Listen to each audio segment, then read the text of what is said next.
কি করে আমি এখন ফিট আছি, কি করে আমি পিসিওডি এবং পিসিওএস যে সমস্যা প্রবলেমটা সেটা থেকে আমি কি করে বেরিয়ে এসেছি সেটাই আজকে তোমাদের সাথে শেয়ার করব। আমার পুরো জার্নিটা আজকে তোমাদের সাথে শেয়ার করব। তাদের প্রেগনেন্সিতে সমস্যা হচ্ছে এবং তাদের কনসিভ করতে সমস্যা হচ্ছে, তারা কিন্তু কনসিভ করতে পারছে না, মহিলাদের যে সমস্যাটা হচ্ছে। আর তুমি যখন স্কুল লাইফে বা কলেজে পড়ছো তখন যদি তুমি শুনতে পারো যে তুমি মা হতে পারবে না, তখন তোমার অনুভূতিটা কেমন থাকবে। পিসিওডি এবং পিসিওএস যে প্রবলেমটা, এটা কিন্তু একটা স্কুল লাইফ বা কলেজ লাইফের মেয়েদের কাছে এটা কিন্তু মারাত্মক একটা কি বলবো এফেক্ট ফেলে, যেটা তারা কিন্তু কখনো জানেই না যে পিসিওডি এবং পিসিওএস জিনিসটা কি। Hello everyone, this is Nupur and welcome back to my YouTube channel. তো তোমাদের সবাইকে জানাই অনেক ওয়েলকাম আমার এই নতুন ইউটিউব চ্যানেলে। তোমরা যারা নতুন দেখছো আমার চ্যানেলটিকে অবশ্যই সাবস্ক্রাইব করে পাশে থাকবে এরকম নতুন নতুন তথ্য আরো জানার জন্য। সো আজকে আমি তোমাদের সাথে শেয়ার করতে চলেছি যে আমি আমার পিসিওডি লাইফটাকে কি করে আমি মেনটেন করেছি এবং কি করে আমি এখন ফিট আছি, কি করে আমি পিসিওডি এবং পিসিওএস যে সমস্যা প্রবলেমটা সেটা থেকে আমি কি করে বেরিয়ে এসেছি সেটাই আজকে তোমাদের সাথে শেয়ার করব। আমার পুরো জার্নিটা আজকে তোমাদের সাথে শেয়ার করব। আহ, এই প্রবলেমটা কিন্তু আমাদের হরমোন ইমব্যালেন্স, সেটার জন্যই আমাদের হয়ে থাকে। পিসিওডি এবং পিসিওএস যে প্রবলেমটা সেটা কিন্তু আমাদের জরায়ুর পাশে ছোট ছোট সিস্ট তৈরি করে, সেটাকেই কিন্তু ডাক্তাররা বলে থাকে যে পিসিওডি এবং পিসিওএস হয়েছে। আর এই যে পিসিওডি এবং পিসিওএস যে প্রবলেমটা, এটা কিন্তু একটা স্কুল লাইফ বা কলেজ লাইফের মেয়েদের কাছে এটা কিন্তু মারাত্মক একটা কি বলবো এফেক্ট ফেলে, যেটা তারা কিন্তু কখনো জানেই না যে পিসিওডি এবং পিসিওএস জিনিসটা কি। এটা কিন্তু আমাদের কখন বেশি প্রভাব ফেলে, যখন আমাদের স্কিনে কোনো গ্লো থাকে না এবং আমাদের স্কিনে প্রচুর পরিমাণে চুল হতে থাকে। দেন আমাদের মাথার যে চুল সেগুলো কিন্তু পড়ে যেতে থাকে। দেন তার সাথে সাথে কিন্তু আমরা প্রচুর পরিমাণে মোটা হয়ে যেতে থাকি এবং এই সব সমস্যা কিন্তু আমি ফেস করে এসেছি। আর এই পুরো জার্নিটা আজকে তোমাদের সাথে আমি শেয়ার করব, আমি কি করে এই সমস্যাটা থেকে বেরিয়ে এসেছি। আর এখন তো আমাকে দেখেই বুঝতেই পারছো আমি পুরোপুরি এখন ফিট আছি এবং এই সমস্যাটা থেকে পুরোপুরি বেরিয়ে এসেছি। তো পিসিওডি কিন্তু মেয়ে বা মহিলা বলে কোনো নেই, মেয়েদের কিন্তু কম হচ্ছে এবং মহিলাদের বেশি পরিমাণে এই জিনিসটা দেখা দিচ্ছে। এখন এটা কিন্তু মেয়ে বেলাতে আমরা যখন জানতে পারবো যে আমাদের এই প্রবলেমটা আছে, তখন কিন্তু আমরা সত্যি একদম শক থাকবো যে এটা তো আমরা কখনো শুনিনি, কখনো জানি না এটা কি, কি করে হলো, কি কেন হলো। দেন যারা মহিলা আছে তাদের যে প্রবলেমটা হচ্ছে, তারা কিন্তু তাদের প্রেগনেন্সিতে সমস্যা হচ্ছে এবং তাদের কনসিভ করতে সমস্যা হচ্ছে, তারা কিন্তু কনসিভ করতে পারছে না, মহিলাদের যে সমস্যাটা হচ্ছে। আর তুমি যখন স্কুল লাইফে বা কলেজে পড়ছো তখন যদি তুমি শুনতে পারো যে তুমি মা হতে পারবে না, তখন তোমার অনুভূতিটা কেমন থাকবে। তো সেসব জিনিস আমি একটা সময় ফেস করে এসেছি। তো সেসব নিয়েই আজকে তোমাদের সাথে কথা বলবো যে আমি এই পুরো টোটাল জার্নিটা কি করে কাটিয়েছি এবং এই জার্নি মানে এই যে প্রবলেম সমস্যাটা থেকে আমি কি করে বেরিয়ে এসেছি, সমস্তটা তোমাদের এই ভিডিওতে জানাবো। তোমরা একটুখানি মনোযোগ দিয়ে দেখো, তাহলেই কিন্তু তোমরা বুঝতে পারবে। আর তোমরা কিন্তু আমার এই অনুযায়ী যদি চলো তাহলে কিন্তু তোমরাও খুব তাড়াতাড়ি এই প্রবলেম থেকে বেরিয়ে আসতে পারবে। আমার যখন ধরা পড়ে তখন আমি তখন আজ থেকে 5 বছর আগের ঘটনা এটা। তো আমি তখন স্কুলে পড়তাম। আমার না কি হয়েছিল বলতো, আমার যে পিরিয়ড, এমনি আমার প্রত্যেক মাসে মাসে কিন্তু পিরিয়ড চলতো। দেন কি হলো, হঠাৎ করে না আমার পিরিয়ড বন্ধ হয়ে গেল, 3-4 মাস হয়ে গেছে পিরিয়ড বন্ধ হয়ে গেছে।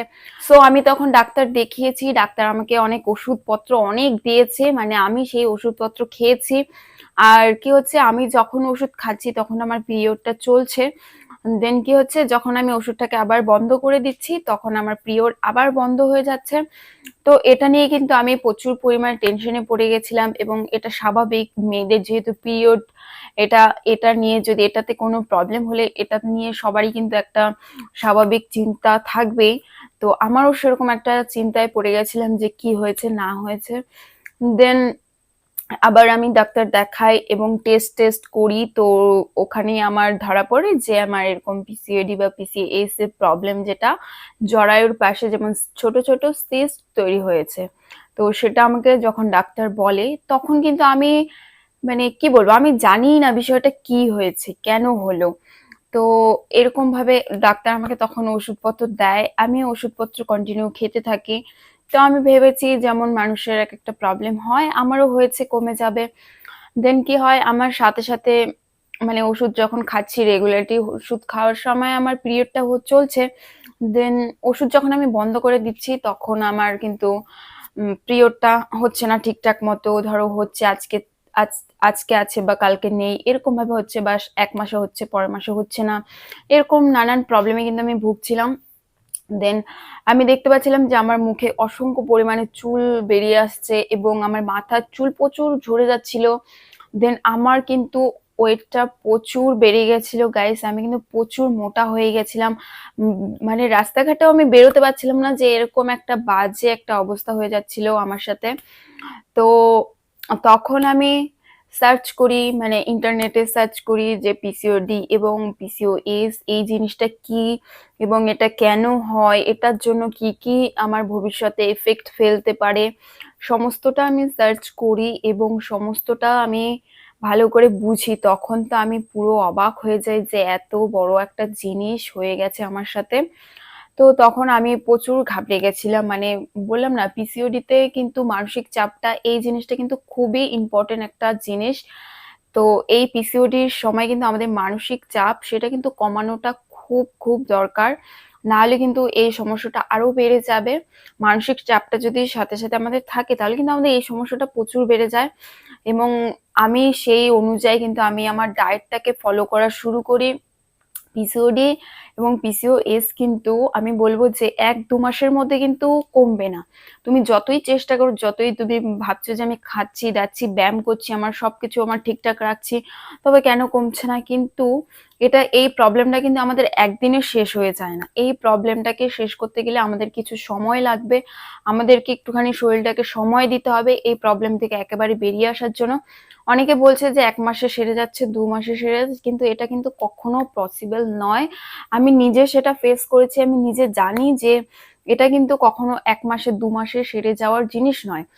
তো আমি তখন ইন্টারনেট দেখে আমি আমার রোজ যে রেগুলারটি সেটা ডায়েটটা, সেটা কিন্তু আমি ফলো করার চেষ্টা করি এবং চেষ্টা করে আমি এখন কিন্তু পুরোপুরি সুস্থ আছি। তো আমি ইন্টারনেটে প্রচুর সার্চ করি, প্রচুর দেখি, প্রচুর করে ঠোরে আমি আমার একটা রেগুলার একটা রুটিন বানাই।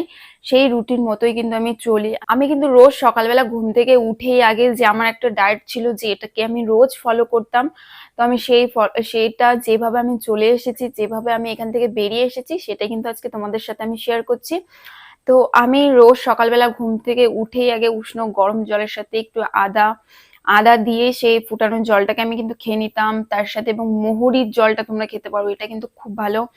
তার সাথে একটুখানি, মানে তোমরা এগুলো যদি না খেতে চাও, তার সাথে তোমরা গরম জল, উষ্ণ গরম জলটা রোজ সকালবেলা খেতে পারো। আর তার সাথে আমি প্রচুর পরিমাণে এক্সারসাইজ, ব্যায়াম প্রচুর পরিমাণে করতাম।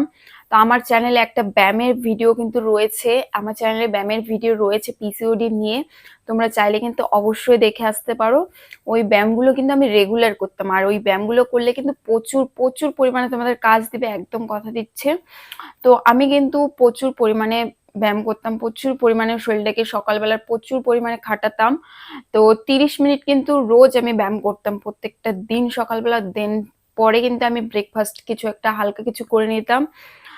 যেমন ধরো ওটস খেতে পারো একটু, মানে কোয়ান্টিটিটা কিন্তু একদম কম নিতে হবে। তার সাথে একটা রুটি খেতে পারো, তার সাথে তোমরা কিছু ফ্রুট নিতে পারো।